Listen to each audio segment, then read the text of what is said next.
Notre invité du jour est Thomas Morales. Il nous présente son ouvrage Éloge de la voiture. Il est journaliste, spécialiste de cinéma des années 60-70, spécialiste également des hussards et passionné d'automobile. Il écrit pour Causeur ou encore Valeurs actuelles. Bonjour. Bonjour. Alors c'est un livre d'un peu plus de 200 pages dans lequel vous parlez de votre amour pour l'automobile, de l'histoire de l'automobile, mais aussi on peut y voir des considérations d'ordre plus sociologique, culturel ou encore politique. C'est un livre qui paraît par hasard, puisqu'il y a le mondial de l'automobile qui va débuter à Paris. Et il y a également toute une actualité qui est plutôt néfaste pour les amoureux de l'automobile, avec la mise en place du 80 km/h, la fin de l'autolibre, ce n'est pas forcément une mauvaise chose pour les gens qui aiment la voiture, mais en tout cas la chasse aux voitures dans les centres-villes. Alors pourquoi justement, le livre est une réaction à l'autophobie ambiante. Dans les mairies, dans les médias.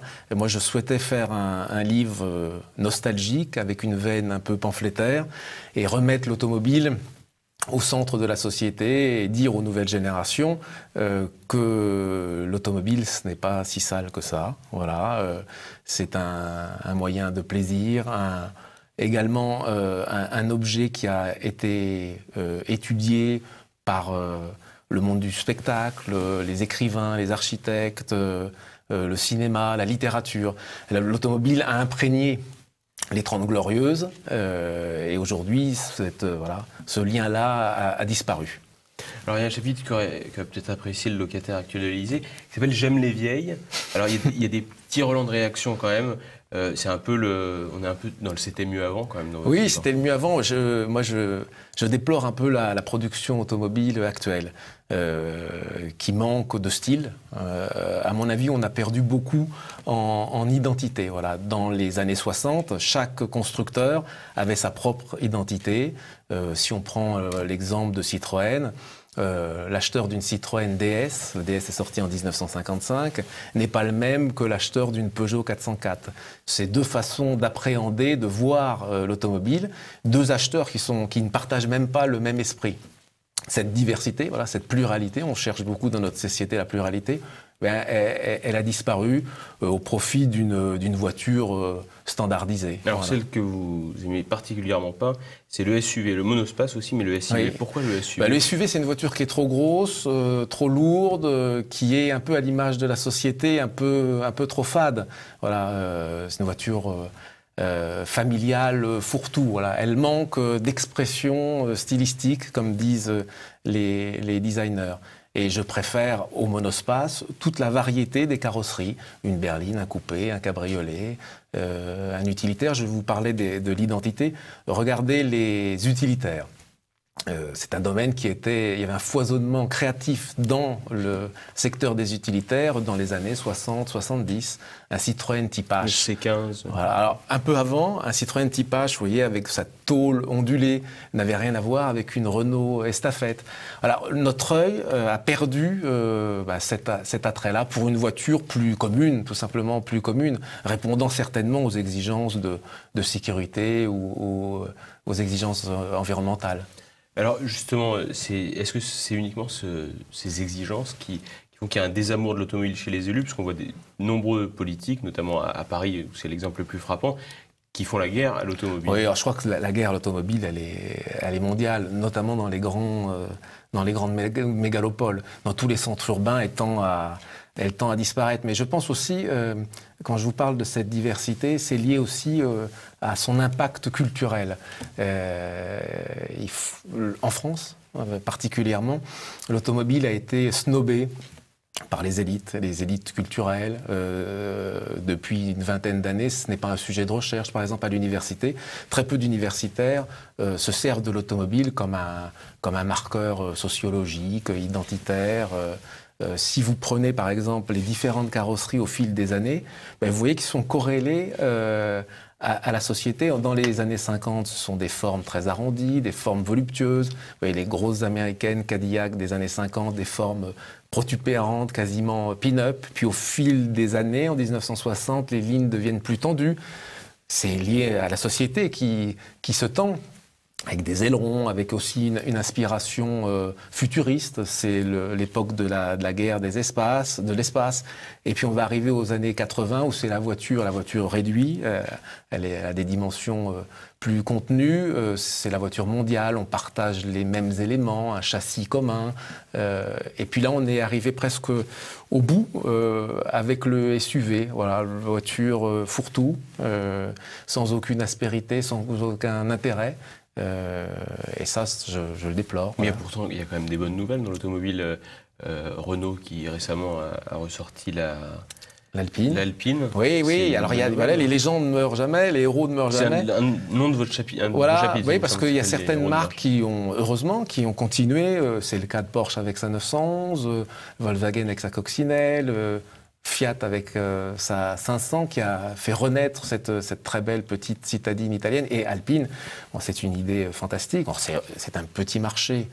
C'est une voiture qui va concerner quelques milliers maximum d'acheteurs dans le monde. Mais elle reprend les bases finalement de sa devancière, l'Alpine berlinette, qu'on a vu remporter des rallyes, le rallye de Monte-Carlo par exemple.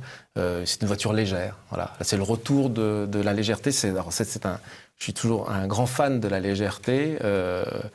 C'était Colin Chapman, le créateur des Lotus, qui avait comme ancienne « Light is right ». Il faut absolument, pour une voiture sportive, il faut qu'elle soit légère. C'est le cas de cette berlinette et qui est en plus fabriquée en partie en France. Alors, je vous parlais du désamour, on parlait du désamour de l'automobile chez les élus, les politiques, et il y a aussi peut-être un peu un désamour aussi auprès des jeunes générations. De nombreux jeunes n'ont pas leur permis de conduire, n'envisagent même pas de le passer, et pourtant il y a une certaine jeunesse qui s'intéresse, vous l'évoquez très superficiellement, je dis pas ça à mal, mais une jeunesse tuning, que vous critiquez un peu, et pourtant la jeunesse tuning, le tuning finalement, est-ce que c'est pas des jeunes qui se réapproprient l'automobile? Peut-être, ce sont eux les derniers défenseurs, les derniers mohicans qui... alors, ce qui me dérange un peu dans le tuning, c'est de dénaturer un véhicule, voilà, c'est la personnalisation un peu à outrance.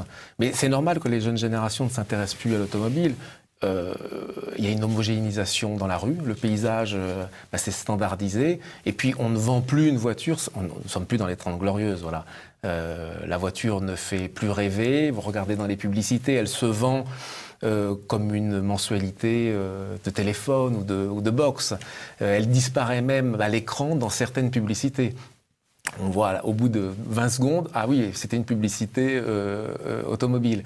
Donc l'acte de propriété, d'achat d'une voiture, c'est complètement métamorphosé en une trentaine d'années. Là, le salon de l'auto arrive. Énormément de Français se rendaient porte de Versailles au salon de l'automobile pour acheter une voiture. Voilà, c'était un événement. L'arrivée d'une voiture neuve dans un foyer français, voilà, ça rappelle énormément de souvenirs, je pense, à beaucoup de vos téléspectateurs. Alors vous êtes spécialiste de cinéma également. Alors est-ce que vous pouvez nous parler justement de ce lien, parce qu'il y a tout un chapitre qui est consacré à ça, il y a plusieurs éléments en rapport avec le cinéma, ce lien entre le cinéma et l'automobile. C'est deux industries qui sont parallèles, voilà, elles sont nées à peu près à la même époque, et longtemps les réalisateurs se sont servis de l'automobile comme d'un acteur, comme d'un personnage principal. Et énormément de voitures sont restées dans la mémoire, c'est le cas par exemple de la Mustang, avec Steve McQueen dans Bullitt.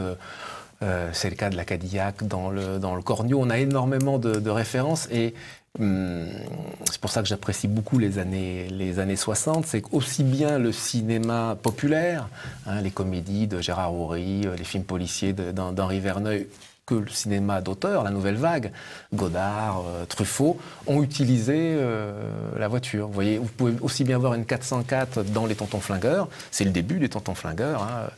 Lino Ventura va rejoindre le Mexicain sur les Champs-Élysées, il fait Montauban, les Champs-Élysées en Peugeot 404, et aussi bien la 404 dans Pierrot le Fou, avec Jean-Paul Belmondo. Aujourd'hui, on parle beaucoup de véhicules électriques, hybrides et autres. Qu'est-ce que ça vous inspire? Moi, je suis de la vieille école. Voilà, j'aime les boîtes mécaniques. Je les préfère aux boîtes automatiques. Aujourd'hui, c'est la généralisation des boîtes automatiques. Je préfère les voitures à propulsion que les tractions avant parce que ça distille plus de plaisir. Alors l'électrique a certains avantages, surtout en matière d'accélération. Voilà, ce sont des accélérations assez franches et continues. Maintenant, l'intérêt environnemental et écologique, j'en suis pas persuadé. Voilà. Bon, je suis pas un spécialiste des énergies renouvelables, mais j'ai l'impression que du puits à la roue, une voiture électrique est aussi polluante qu'une voiture classique avec un moteur atmosphérique qui fonctionne à l'essence, au pétrole. Il y a des marques aujourd'hui qui vont sur ce créneau et qui arrivent à faire rêver un peu. On pense notamment à Tesla. Qu'est-ce que vous en pensez de Tesla? Moi, je n'aime pas trop le style Tesla. Voilà. Pour moi, c'est un style qui n'est pas assez identifié. Voilà. On a suffisamment de designers dans le monde pour exprimer quelque chose de plus fort. Mais visiblement, ça plaît à une nouvelle génération. Mais les voitures électriques peuvent aussi avoir un certain succès en sport automobile. Voilà, il y a un championnat de monoplace, de Formule E, de Formule électrique, voilà, c'est déjà bien installé. Peut-être que des voies de succès dans ce domaine-là arriveront dans quelques années. Quelle voiture contemporaine trouve grâce à vos yeux? Des grands classiques, voilà, des grands classiques. Je citais une Porsche 911, hein, même si elle a beaucoup grossi, la Porsche 911 depuis le milieu des années 60, elle a conservé ce style, la pureté de cette ligne qui est fantastique, voilà, avec un moteur à l'arrière, voilà, les grands classiques de la voiture de sport allemande, mais dans un tout autre domaine, une Jeep. Voilà, une Jeep Wrangler ou un Mercedes Classe G, vous voyez, le tout-terrain. J'aime bien que les voitures ressemblent à leur utilité. Là, on sait tout de suite qu'on a affaire à un franchisseur, un tout-terrain robuste, indestructible. Et voilà, donc c'est plutôt ce genre de voiture qui me plaît. Alors, vous parlez de manière un peu nostalgique de l'automobile, vous décrivez l'uniformisation de l'auto. Est-ce que vous pensez qu'il peut y avoir un renouveau de l'automobile à la faveur de telle ou telle marque, de tel ou tel concept qui viendrait peut-être sauver l'automobile ou en tout cas redonner un coup de jeune à l'automobile? Tout dépend des constructeurs. La balle est quand même dans le camp des constructeurs, même si l'environnement on limite la circulation, ce que vous avez dit au début, on limite la vitesse, le stationnement, mais le vrai ferment peut-être de la passion, c'est la production de voitures un peu hors normes, de voitures de luxe. Voilà. Le grand drame peut-être des constructeurs français, c'est d'avoir abandonné le très haut de gamme, ce qui était la caractéristique des voitures françaises d'avant-guerre, avec les grandes marques Bugatti, Delahaye, Delage. Je pense que les peuples qui aiment l'automobile, c'est le cas des Anglais, des Allemands, ils le doivent aussi à leurs constructeurs, qui n'ont pas abandonné, déserté le domaine du rêve. Il faut du rêve pour que la passion continue à circuler. Après, le haut de gamme français, depuis de nombreuses années, de toute façon, est abandonné. On a vu, il y a eu des essais avec la Velsatis ou des qui n'ont pas fonctionné. Ça n'a jamais vraiment fonctionné. Il faut revenir. Peut-être la dernière grande voiture française, c'est peut-être la SM, donc un coupé avec un moteur Maserati. Et encore avant, Facel Vega, voilà, on va dire après-guerre, Facel Vega a fait, c'est le grand luxe à la française. Mais il y a tout un pan aussi de l'industrie automobile française qui a été abandonné et qui a été perdu au profit des Asiatiques. C'est par exemple le 4x4. En Afrique, on croise encore beaucoup, en Afrique, même en Asie, de 4x4 français, et maintenant, qui sont complètement abandonnés. Est-ce que les Français ne sont pas vus justement un peu trop beaux en voulant faire du haut de gamme, et en abandonnant la voiture un peu pas chère pour ce qui était le tiers-monde? Ils le font, les Français le font. Renault a un succès incroyable avec le groupe Renault, avec Dacia. Voilà.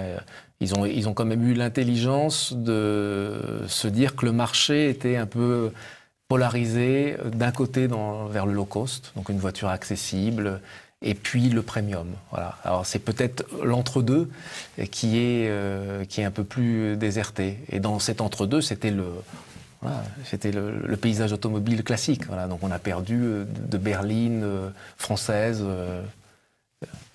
Qu'est-ce que vous attendez, une dernière question, qu'est-ce que vous attendez pour le mondial de l'auto de Paris cette année? Qu'est-ce que vous attendez de ce mondial?